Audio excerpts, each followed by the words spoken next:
Welcome to my this channel.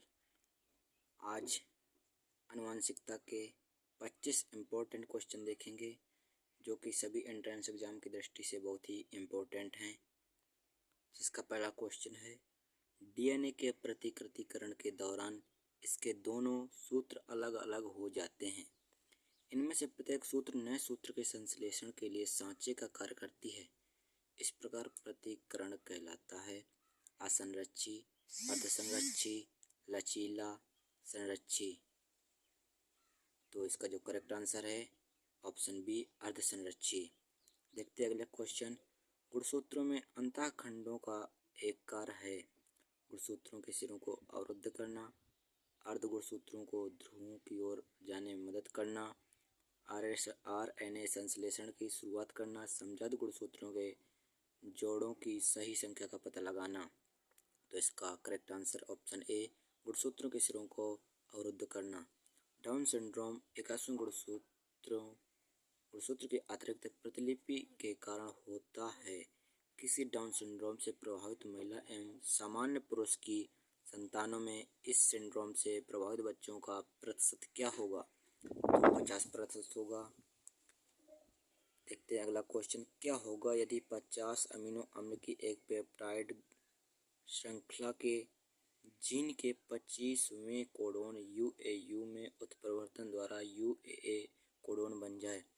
तो option C सही है, 24 अमीनो अम्लों की पॉलीपेप्टाइड बनेंगी।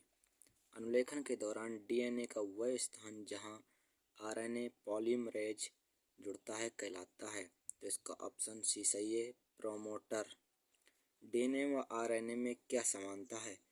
तो न्यूक्लियोटाइडों में बहुलक हैं, यही समानता है डीएनए व आरएनए में। देखते हैं अगले क्वेश्चन। टीआरएनए की त्रिविम रचना में कैसी संरचना है? तो इसका आंसर एल आकार की।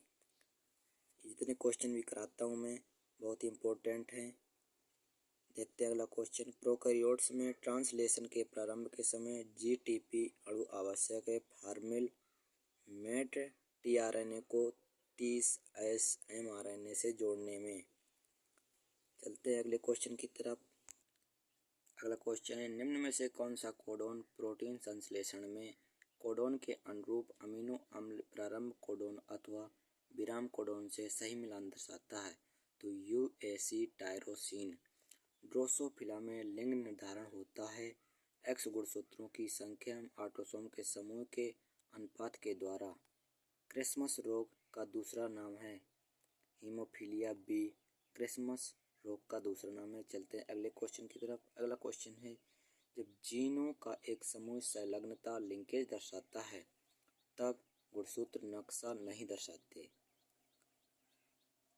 बूबल अवधारणा के अनुसार किसको महत्वपूर्ण नहीं माना जाता? संपूर्ण कोडोन को, एक कोडोन के तीसरे सदस्य को, एक कोडोन के प्रथम सदस्य को, एक कोडोन के द्वितीय सदस्य को।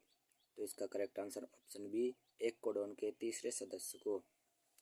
निम्नलिखित में से कौन सा डीएनए से संबंधित नहीं है? तो यूरिडिलिक अम्ल डीएनए से संबंधित नहीं है।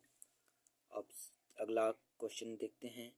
आरएनए में एडेनिन किसके साथ जोड़ा बनाता है? तो यूरेसिल के साथ जोड़ा बनाता है। सबसे छोटा आरएनए है तो टीआरएनए सबसे छोटा आरएनए कहलाता है। जीवाणु का डीएनए कहलाता है जीनोफोर। नाइट्रोजन युक्त क्षार में नहीं होता फास्फोरस। टीडीएनए उपस्थित होता है टीआई प्लाज्मिड में, जीवाणु भोजी में, क्लोजीफेज में, नीली हरी शैवाल में। ऑप्शन ए सही करेक्ट है, टीआई प्लाज्मिड में। गुणसूत्रों की वंशागति का सिद्धांत सर्वप्रथम किसके द्वारा प्रतिपादित किया गया? एवरी, मैककार्टे तथा मैकलियोड, फ्रेडरिक ग्रिफिथ, मॉर्गन तथा स्टुअर्ट सटन तथा बोवेरी। तो इस क्वेश्चन का जो करेक्ट आंसर है वो option D Sutton and Boveri. देखते हैं अगला क्वेश्चन। वह प्रक्रिया जिसके द्वारा डीएनए आरएनए को उत्पन्न करता है कहलाती है? अनुलेखन क्रिया के द्वारा डीएनए आरएनए को उत्पन्न किया जाता है। वह एंजाइम जो आणविक कैंची की भांति आनुवंशिक अभियांत्रिकी में डीएनए को किसी विशिष्ट स्थान से काटने हेतु उपयोग किया जाता है रेस्ट्रिक्शन एंडोन्यूक्लिएज कहलाता है। देखते हैं अगला क्वेश्चन।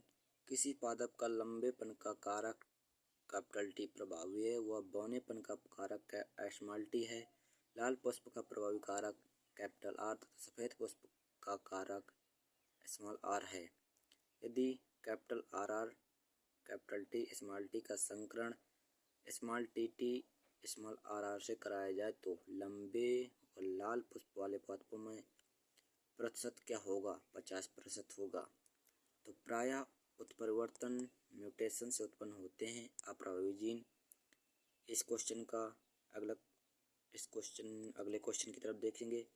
mRNA का कोडोन जो कि प्रोटीन संश्लेषण आरंभ करता है वह है AUG। इस चैप्टर का जो अंतिम क्वेश्चन है इम्पोर्टेंट है, कृपया अच्छे से याद कर लें। DNA के एक कुंडल की लंबाई लगभग 3.4 नैनोमीटर होती है। तो आज की वीडियो में बस इतना ही, चलते अगले टॉपिक की तरफ। तब तक के लिए थैंक यू। अगर अच्छा लगे वीडियो तो प्लीज़ लाइक शेयर कमेंट ज़रूर करें।